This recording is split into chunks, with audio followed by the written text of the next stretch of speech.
Bonjour, chers spectateurs. Nous remercions d'être avec nous ce matin et aussi, surtout, que nous commençons avec un nouveau trimestre, le trimestre numéro 3, que ça nous parle du livre de l'Exode. Pour ce faire, je suis accompagné de M. Jean-Guy. Bonjour, M. Jean-Guy, comment ça va? Et puis avec... James, tu viens gros, excusez. C'est correct. Et puis avec James. Comment ça va, James? Ça va et toi? Ça va très bien, merci. Alors, comme d'habitude, on va commencer avec une prière. Donc, M. Jean-Guy, pouvez-vous nous aider? Prions. Notre Dieu, notre Père, nous te remercions, Seigneur, de pouvoir étudier encore ce merveilleux livre de l'Exode avec des histoires incroyables, de voir comment Dieu agit dans l'histoire de notre planète. Que ton Saint-Esprit nous aide, Seigneur, et que ces échanges puissent avoir des résultats jusqu'en de la vie éternelle. Au nom de Jésus, on t'en prie. Amen. Amen. Amen, Seigneur. Merci. La première leçon de ce trimestre s'appelle Oppression, contexte et naissance de Moïse. Ce nouveau trimestre, nous allons, comme je l'avais dit déjà, nous allons étudier le livre de l'Exode. Pour commencer, nous allons lire les versets à mémoriser, Jérémie 9, 24. Je ne sais pas c'est qui, M. Henry, vous nous aider à lire Jérémie 9, 24. Mais que celui qui veut se glorifie d'avoir de l'intelligence et de me connaître, de savoir que je suis l'Éternel qui exerce la bienveillance, le droit et la justice sur la terre. C'est à cela que je prends plaisir. Oracle de l'Éternel. Merci beaucoup. Donc, nous trouvons dans ces versets plusieurs aspects qui vont de la main avec les livres de l'Exode qu'on va lire. Première des choses, c'est d'aimer connaître. Connaître qui? Jésus, Dieu.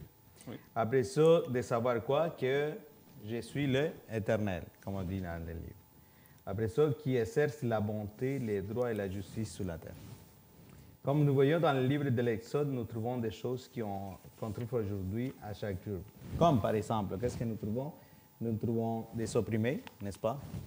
Nous trouvons des exclus, des persécutés, des exploités, des honorés. Donc, la même chose qu'on trouve dans le livre de l'Exode, ça fait longtemps, on les trouve aujourd'hui dans nos jours. Alors, mais nous y trouvons quand même les interventions de Dieu et son salut. Alors, pour continuer, nous avons aussi le peuple de Dieu en Égypte, que c'est la leçon de la journée dimanche. Dans le livre de l'Exode, chapitre 1, versets 1 à 7, est-ce que tu peux le lire, s'il te plaît, James? Alors, Exode 1, 1 à 7. 1 à 7,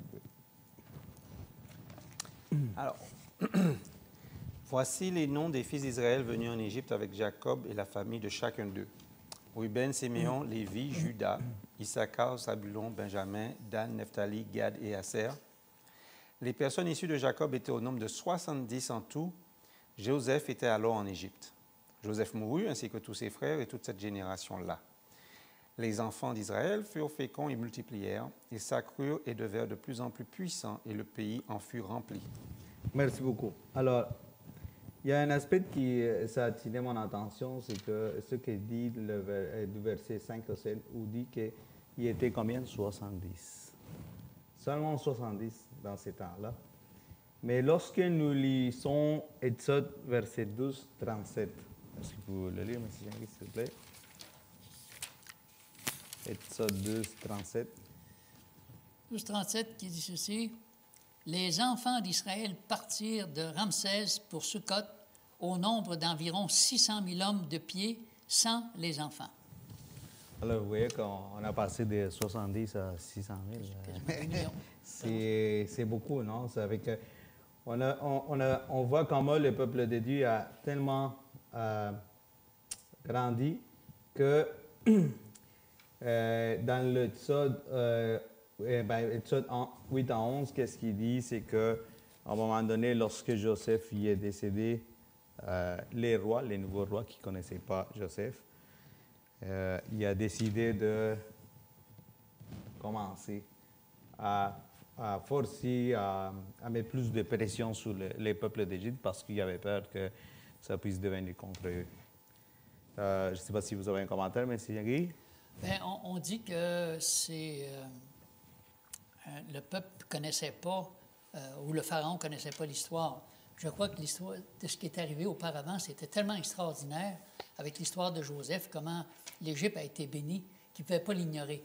Mais les pharaons avaient décidé que ça, c'était passé, puis c'était fini, puis il n'y avait plus rien à voir avec ça.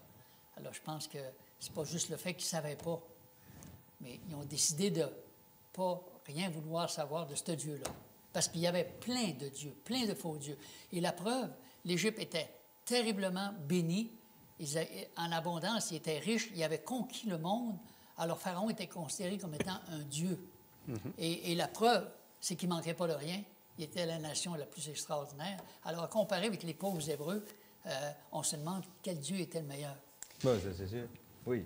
Et on sait que c'était la 18e dynastie, c'était la dynastie des Hyksos. Parce que n'oublions pas que l'Égypte, à un moment, il y a eu des Nubiens. C'est pourquoi le Sphinx a des traits, on va dire, négroïdes, comme les Nubiens qui viennent donc de la partie Somalie, on pense, on sait. Donc il y avait à un moment après, bien après Moïse, il y a eu la dynastie des Grecs, les descendants d'Alexandre, dont Cléopâtre, les Ptolémées. Ptolémée, c'était le général d'Alexandre, donc ils étaient plus d'origine macédonienne grecque. Donc, ce pharaon-là, Hyksos, on pense, selon certains commentaires, depuis petit j'entends ça, que le pharaon qui a accueilli Moïse était sémite. Comme, pas Moïse, Joseph. Comme Joseph à peu près, il était sémite, donc il y avait une relation où il pouvait s'identifier. Mais quand les autres sont arrivés, ils n'étaient pas sémites. Donc, il y a ça aussi qui a fait que c'est qui ces gens-là. Et c'est pourquoi on dit qu'ils ne connurent pas Joseph, que non seulement, comme tu dis, ils ont voulu oublier, mais c'était complètement une nouvelle dynastie. Donc, quand il y avait une nouvelle dynastie, c'était comme si c'était quelque chose, c'est comme les dynasties chinoises, ou c'était quelque chose d'autre qui recommençait avec plusieurs rois à ce moment-là. Donc, on parle de la 18e dynastie. Mais c'était une main-d'œuvre à très bon marché. Aussi. Parce que le développement s'est fait d'une façon extraordinaire avec tous ces gens-là. Alors, c'est business is business. Alors, un pharaon, c'est... Et puis qui occupait des postes aussi bas, parce que même quand on sait qu'il a accueilli Joseph, il l'a mis dans un coin à Goshen, qui était un bon endroit, on se rappelle, mais pour faire une tâche qui était méprisable pour les Égyptiens, si on se rappelle. C'était élever du bétail. C'était considéré comme étant un des plus bas emplois qu'on pouvait occuper à cette époque-là. Il y avait des animaux qui étaient sacrés aussi, et il ne fallait pas qu'ils touchent. Alors, c'est pour ça, quand Moïse a demandé d'aller sacrifier ouais. et on dit non, parce que si le peuple voit ça, on va se faire lapider. Exactement. Là, tu vois, tout un peu la symbolique, puis qu'est-ce qui se passait dans la mentalité aussi des Égyptiens. Alors, c'est pour cela que, comme vous l'avez dit, c'est à un moment donné, puis on l'a lu tantôt, à un moment donné, les peuples étaient tellement nombreux qu'il fallait vraiment faire des quoi, parce que ça pouvait venir contre l'Égypte. Oui. Donc, pour aller plus loin, on va aller voir qu'est-ce que ça nous dit, les contextes historiques avec M. Jean-Guy. Oui. Alors, comme on disait tantôt, l'âge d'or, c'est quand Joseph avait eu la prédominance et qui, tout de suite après le pharaon, c'est lui qui était le plus grand, puis que l'Égypte est devenue extrêmement riche, puis célèbre partout dans le monde entier. Alors, c'était l'âge d'or. Ils ne payaient même pas d'impôts, ces gens-là, on pourvoyait à tous leurs besoins, puis etc. Mais au fil du temps, plus que le peuple augmentait, plus qu'il avait peur que finalement, il se fasse envahir par ce peuple-là. Alors, ils ont pris des décisions drastiques et les décisions qui étaient vraiment... Il fallait que tu te débarrasses des bébés et des enfants parce qu'ils voulaient diminuer cette population-là. Oui. Et puis, c'est extraordinaire de voir comment est-ce que Dieu va agir dans un contexte où le peuple ne sait plus comment s'en sortir.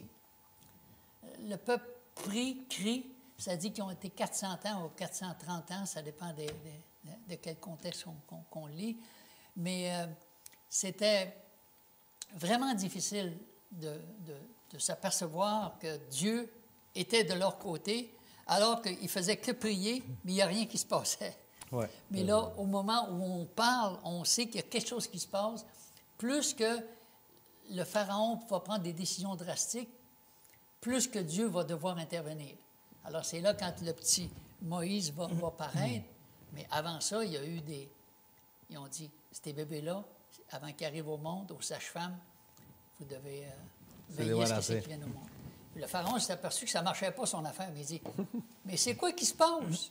Alors, je pense qu'on voit ça ici dans Exode chapitre 1.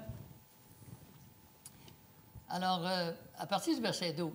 Mais plus on l'accablait, plus il multipliait et s'accroissait, et l'on prit en aversion les enfants d'Israël. C'est assez remarquable que plus que tu fais en sorte que ça devient difficile, plus que tu es béni.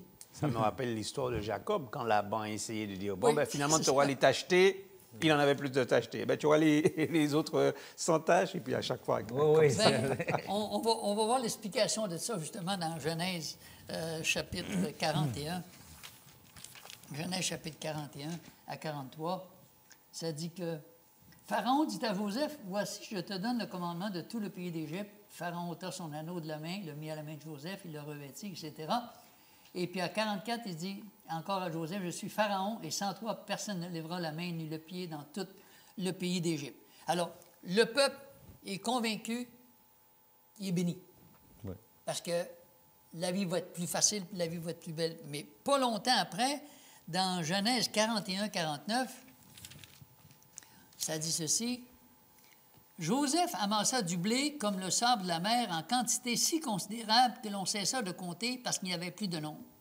Alors, au travers de tout ça, c'est la bénédiction de Dieu qui fait que malgré les circonstances difficiles, il est béni. C'est la même chose qu'avec Jacob, tu disais tantôt. Parce que Dieu était avec lui, tout ce qu'il faisait, malgré que La bonne mettait des banque bâtons faisait dans les tellement roues. de misère, Ouais, c'est puis ça. tout ça, puis il était béni. Alors pour nous, je pense que c'est un encouragement extraordinaire de savoir, même dans les situations les plus difficiles, si on est convaincu que Dieu est avec nous, puis que Dieu va nous bénir, on ne devrait pas avoir peur, puis on ne devrait pas avoir l'impression que Dieu nous a laissé tomber quelque part. C'était toujours un manque de foi.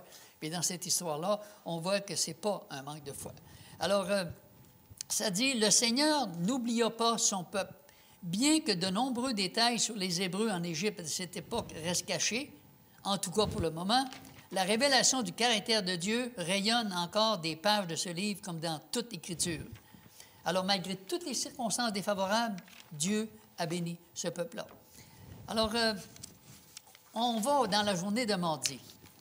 Alors que Pharaon ordonne de tuer les enfants, puis aux sages-femmes de s'en débarrasser, ça dit qu'il y a quelque chose qui se passe à partir du Exode, chapitre 21, chapitre 1, excusez, chapitre 1. Verset 21. Oui. Ouais, 18. Oui, à partir du verset 25. Le roi d'Égypte parla aussi aux sages-femmes des Hébreux, nommées l'une Shipra et l'autre Pua. Il leur dit, quand vous accoucherez les femmes des Hébreux et que vous les verrez sur les sièges, si c'est un garçon, faites-le mourir. Si c'est une fille, laissez-la vivre. Mais les sages-femmes craignirent Dieu. Alors, il vaut mieux obéir à Dieu qu'obéir aux hommes. Oui. Et je ne sais pas comment est-ce que nous, on aurait réagi si on serait en Corée du Nord avec le fameux Kim Jong. Jong-Jong. Jong. Et puis qu'on oserait défier sa loi. Il faudrait avoir toute une foi pour dire, Seigneur, si on doit mourir, on mourra. Mais nous, on oublie ce que c'est que Dieu nous dit. Ouais. C'était la même chose, là. Il Puis, faisait face à la mort. Puis, c'est quoi qu'ils disent? Oui, mais les femmes des Hébreux, là, ils ne sont pas comme nos femmes fragiles en Égypte. Ces femmes-là, ils accouchent avant même qu'on arrive. Elles sont vigoureuses. Très vigoureux. Alors, on voit encore une fois, puis si on nomme ces deux personnages-là, la Bible, bien souvent, quand on regarde le mot Pharaon, tu vois aucun nom de Pharaon. Le nom est seulement Pharaon, c'est tout. C'était un roi, il représentait Dieu. Mais quand tu nommes deux femmes, tu prends le temps, tu dis, elles vont déjà être dans le royaume des cieux. D'ailleurs, si je peux intervenir, des fois dans les dessins animés de Disney ou dans la culture populaire, on pense que c'était Ramsès. Ouais. Ramsès II qui était un grand pharaon au temps de l'Exode, mais on nous dit non, c'est Toutmosis III. Ouais. Et on a même trouvé des momies où on voit des kystes, des plaies qui attestent que, je crois, Toutmosis II a subi les plaies qu'ils ont eues, là, les ulcères. On voit ça sur sa momie.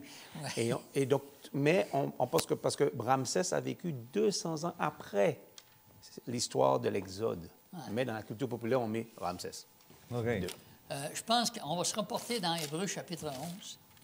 Hébreux Par rapport 11. à cette histoire-là, c'est un court commentaire, mais je pense que ça veut dire beaucoup dans Hébreux chapitre 11.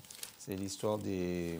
Bon, alors, Hébreux chapitre 11, verset 23, la foi. qui dit ceci. 11, 23. Oui, 11, 23. C'est par la foi que Moïse, à sa naissance, fut caché pendant 3 mois par ses parents, parce qu'ils virent que l'enfant était beau et qu'ils ne craignirent pas l'ordre du roi. Ouais. Aucune peur, aucune frayeur. Et je sais que tu vas en parler tantôt quand les parents ont su que maintenant le bébé devait flotter sur l'eau. Ils ont dû se mettre à genoux. Ça devait être une prière extraordinaire. On te le confie maintenant. Prends-en soin, Seigneur. C'est une histoire extraordinaire. Alors, il n'y a pas juste les sages-femmes, mais à chaque fois, on voit l'intervention de Dieu au travers de ces petits détails. Et je pense que nous, ça nous rassure aussi. Parce qu'un jour, on va vivre des choses difficiles. Oui. Et on devra se rappeler de ces histoires-là aussi. Bien, c'est ça je crois qu'à la fin de la leçon, je crois vendredi, on nous dit, ou bien c'est le moniteur, je ne me rappelle plus, qui dit, oui, c'est le moniteur, pour les opprimés, ceux qui sont marginalisés, qui sont abattus, qui sentent que des fois, ils sont oubliés de Dieu, mais Dieu ne les oublie pas, au fait. Ouais. Parce que des fois, on dit 400 ans, mais les gens ne vivaient pas ça pendant 400 ans. Oui. Il y en a qui vivaient jusqu'à 60 ans, pour ça, ils mouraient. C'était 60 ans de difficulté, mais chacun, tu sais, avait... Mais le temps a duré... 400 quelques ans, oui. Oui, c'est quand même très long, hein, quand on Ouais, c'est sûr. Alors, Dieu a entendu leur gémissement. Ouais. Dieu n'est pas sourd. Non. Dans ce cas-ci, on va voir la naissance de Moïse. Oui. Ah, ben oui. Donc, la naissance de Moïse, c'est très historique, ce qu'ils disent sur Moïse. Hein. On nous dit que l'arrière-plan de la naissance de Moïse était palpitant. Donc, on a parlé tout à l'heure de Thoutmôsis III, qui était considéré comme Napoléon de l'Égypte, parce que c'était un grand, grand pharaon, même s'il n'est pas aussi connu que Ramsès II, là, qu'on parle, ou bien d'Akhénaton, tous ces rois-là, toutes ces momies-là qui se sont prêtées entre musées. J'ai vu, c'est assez impressionnant. Une momie, j'ai vu ça au musée en Angleterre, c'est assez impressionnant comment ils ont pu conserver la momie. Là. Mais on nous dit que quand le bébé, tu as dit tout à l'heure, était beau, comme nous dit Hébreu, on nous dit au fait c'est le mot bon. Il n'était pas beau, il était peut-être beau physiquement, mais c'était un bon bébé. Et on pense que, donc, que Dieu avait justement eu un regard favorable sur ce bébé-là. Parce qu'on nous dit que il n'y a certainement pas de défaut physique. Exactement, sûrement. Et puis on nous dit que c'est le même mot qui est utilisé quand Dieu a dit que sa création, tout est bon. C'était beau.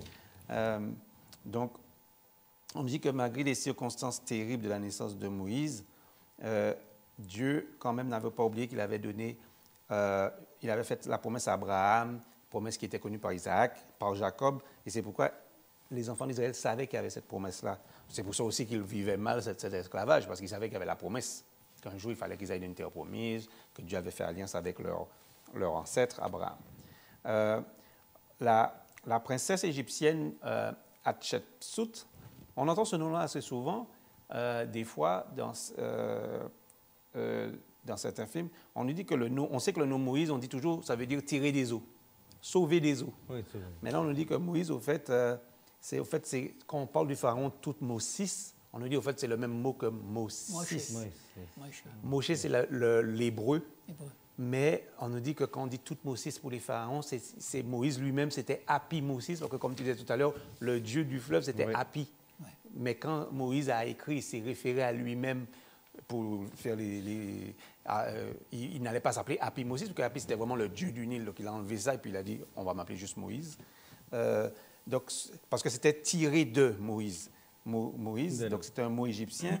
Et on dit que tout était lié avec cette affaire de Dieu, hein, on sait. Et on nous dit qu'on ne sait pas grand-chose de l'affaire de Moïse, mais on sait par la Bible que sa sœur Myriam, après avoir envoyé le petit, j'allais dire sarcophage, ça c'est pour les momies, le petit couffin qui flottait, qui était bien fait, elle a envoyé ça. Bizarrement, on aurait pensé que la princesse se baignait dans un endroit gardé. Non, pas tant que ça, parce qu'elle l'a vu, elle se baignait là dans le Nil, mais pourtant il y avait des crocodiles dans le Nil, mais bon, là où elle était, il n'y en avait pas. Et là, les servantes ont ramené le couffin, elle a vu, elle savait très bien que c'était un Hébreu, parce que déjà, ils n'avaient pas la même couleur de peau, encore une fois. C'est pourquoi je vous dis que tout à l'heure que le premier pharaon était peut-être un sémite. Donc, il avait la peau plus claire. Les Égyptiens d'alors étaient beaucoup plus bruns. Donc, quand elle a vu Moïse, elle a su tout de suite que c'était un Hébreu. Tout de suite, elle le savait. Donc, et la sœur qui arrive, comme par hasard, Myriam, qui arrive et qui dit « Salut, je connais une nourrice. » Mais elle savait très bien que c'était la sœur. Et puis finalement, elle l'a laissé pendant 12 ans être chez ses parents, qui lui ont donné cette bonne fondation qu'on sait. La mère s'appelait Jochebed, je crois. Et puis finalement, après 12 ans, il est retourné. Il est allé au palais. Et là, on lui a appris toutes sortes de choses c'est comme Daniel, hein, qu'on lui a appris toutes sortes de choses de magie, de science, et de choses que finalement, il n'avait pas besoin d'apprendre tout ça. Mais on le destinait à être un héritier du trône. Et puis finalement, on nous dit que Moïse reçut ensuite la meilleure éducation égyptienne qui le prépara à devenir pharaon. Et en définitive, une bonne partie de sa formation ne servit à rien et à l'encontre de ce qui était vraiment important, c'est-à-dire la connaissance de Dieu et de sa vérité, parce que c'est vrai que cet enseignement qu'on lui donnait pouvait l'éloigner de Dieu. Mais au fond de lui, il avait reçu tellement une bonne fondation pendant ces 12, c'est pourquoi on dit les premières années sont critiques, que ça ne l'a pas éloigné. Malgré tout ce qu'on lui a enseigné, hein, toute la science des Égyptiens, hein, avec tous les dieux, vous avez vu les dieux qu'il y a en Égypte, ça ne l'a pas comment dire? C'est vraiment de là le verset qu'on trouve dans la Bible, que je ne me souviens pas exactement où, que ça dit à peu près comme punir l'enfant de sa jeunesse, puis après ça, c'est ne tournera point. Exactement. Ça, c'est Proverbe. C'est d'avancé parce qu'on voit que les 12 premières années de Moïse, ça a été la partie la plus importante dans sa vie pour ne pas se détourner après. Oui. Parce que c'est sûr qu'aujourd'hui, avec tellement de choses qu'on a dans le monde, que si nous, on ne garde pas nos enfants accrochés de Dieu les premières années de leur vie, bien, après ça, ils vont partir ailleurs. Et l'enseignement, des fois, l'enseignement, on apprend beaucoup de choses à l'école, mais on dit qu'à la fin, on ne retient que 7%. Ouais. Et quand on prêche à un public, ils retiennent les 8 ou 10 premières minutes, on a leur attention du public, après, ça s'en va. J'aimerais relever une chose que tu as dit. C'est incroyable de voir qu'un enfant qui est supposé mourir, parce que c'est une espèce de génocide, tu te débarrasses de tous les garçons, et cet enfant-là va être nourri par sa mère, mais il va être payé. Elle va être payée. Oui, elle va recevoir un salaire. Oui. Alors, c'est quasiment comique quand tu lis ça. Tu dis, l'être humain a beau faire toutes sortes de magouilles, mais si Dieu au travers de ça, il dit, mais voyons, il n'y a rien qui est impossible pour moi. La maman est payée pour instruire son enfant. Il va devenir l'homme le plus intelligent d'Égypte, un chef militaire extraordinaire, connaît tout ce que c'est qui se fait en Égypte. Et il voit comme le futur pharaon. Et il aurait lui qui devait mourir. Oui, et il aurait pu être adopté par une des servantes. Ben oui. La princesse aurait pu dire, ben, tiens, voilà un beau bébé, tiens pour toi, à une servante. Elle l'a pris, elle, parce qu'elle n'avait pas d'enfant, apparemment. Elle n'a pas eu d'enfant parce qu'au fait, on sait que, le moniteur nous en parle, mais j'avais fait une recherche là-dessus, elle a dû se marier, la mère de Moïse, avec son demi-frère, mais lui, il a eu un enfant avec parce que ça se faisait à l'époque là, pour tenir le pouvoir, parce que le père avait été exilé, Toutmose 1. Et finalement, à la fin, le demi-frère, qui est devenu après le pharaon de l'Égypte, Toutmose 3, mais il a eu un enfant avec une concubine qui s'appelait Isset. Et c'est lui et cet enfant-là, c'est lui qui est devenu pharaon. Et n'oublions jamais que quand c'est notre enfant, c'est toujours le plus beau. Ah ben oui. Ouais, c'est donc c'est pourquoi elle a tout fait pour que ce soit lui qui soit sur le trône. Et surtout parce que tout ça, ce n'est pas par hasard, c'est vraiment la volonté de Dieu qui s'arrive de même. Qu'elle soit là dans le bain, qu'elle voie le couffin, qu'elle le prenne, qu'elle n'ait pas d'enfant, ce n'était pas un hasard, c'était préparé par Dieu.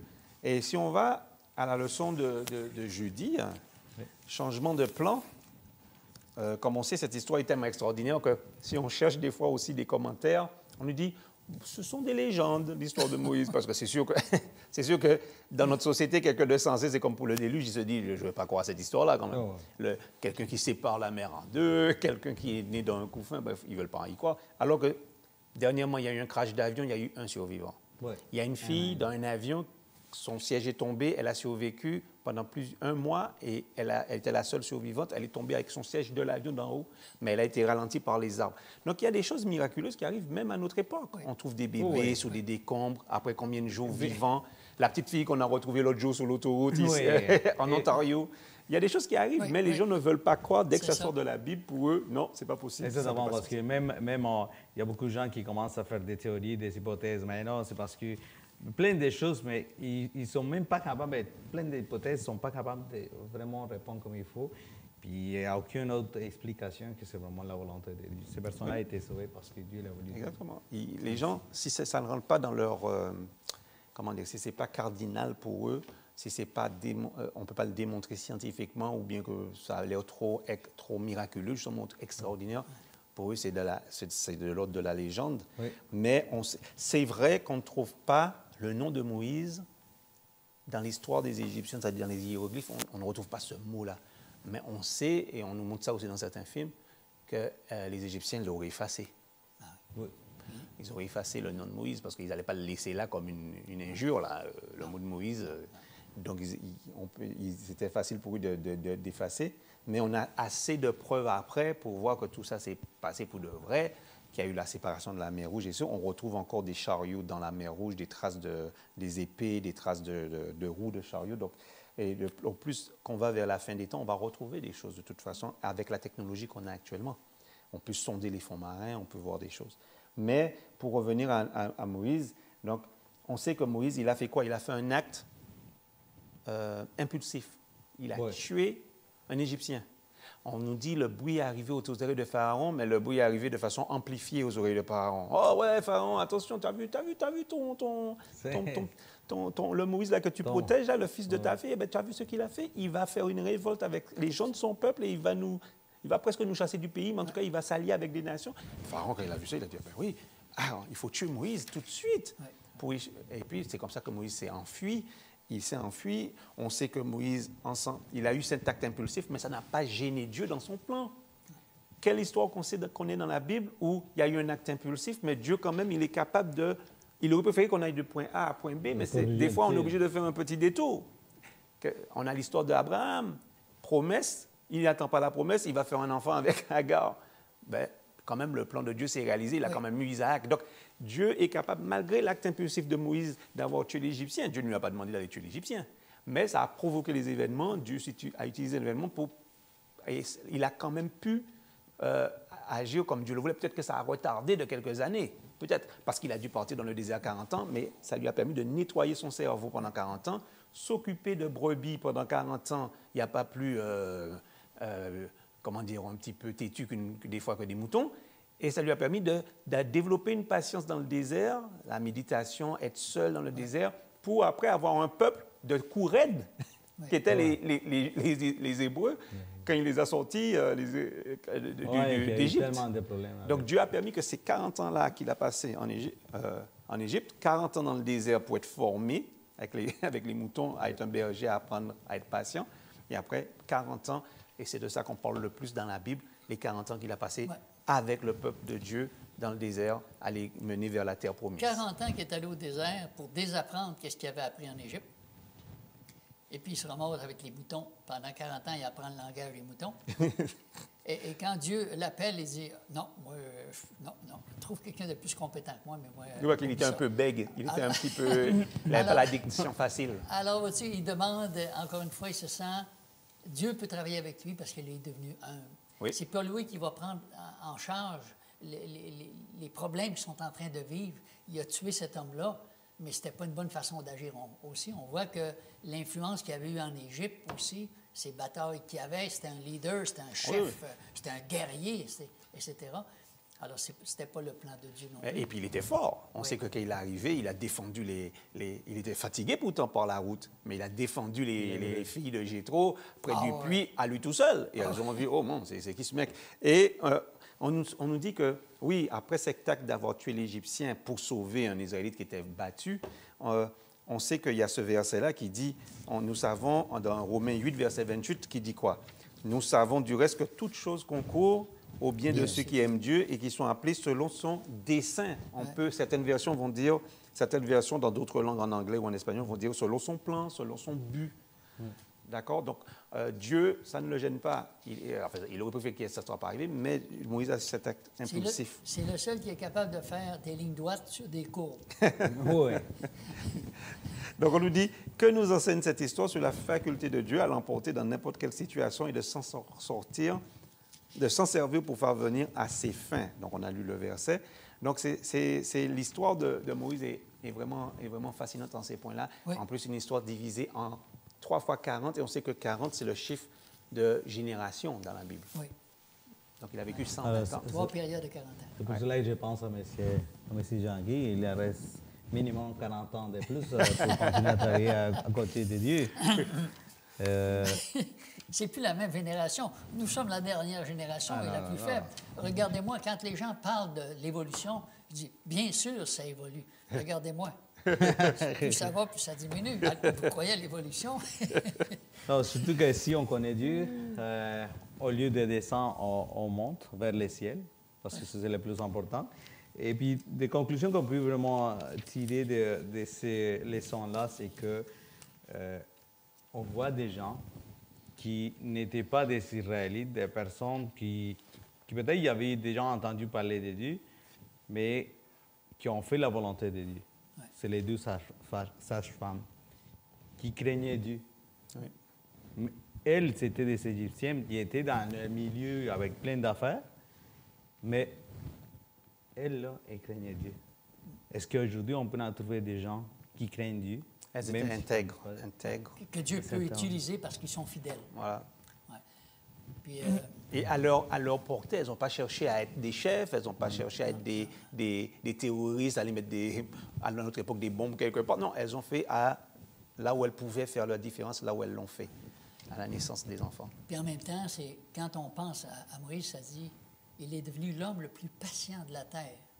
Il n'a pas appris ça en Égypte, parce qu'il a voulu régler les problèmes. Ah oui. Mais c'est 40 ans qu'il a été avec les moutons, il a appris c'était quoi la patience. Exactement. Et il est venu, c'est lui qui a dirigé le peuple, 2 millions de personnes, pour les emmener alors que le peuple n'arrêtait pas de chialer puis tout ça. Et il a voulu même donner sa vie. Il a Oui. dit, Seigneur, Oui. efface-moi du livre de vie, si ce peuple au courant, mais efface-moi parce que s'ils sont comme ça, ben, c'est peut-être ma faute. Il était vraiment devenu, comme on dit, un type du Christ. de toute façon. Alors, ça veut dire que pendant les 40 ans qu'il était dans le désert, lui, il a appris la méthode de Dieu.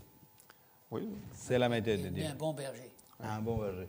exactement. Puis, c'est sûr que normalement, nous, par exemple, on dirait aujourd'hui, on ne serait pas prêt non plus de changer notre mode de vie, notre confort pour aller devenir un berger ou commencer à être fermier pour apprendre la méthode de Dieu. Et où, Seigneur?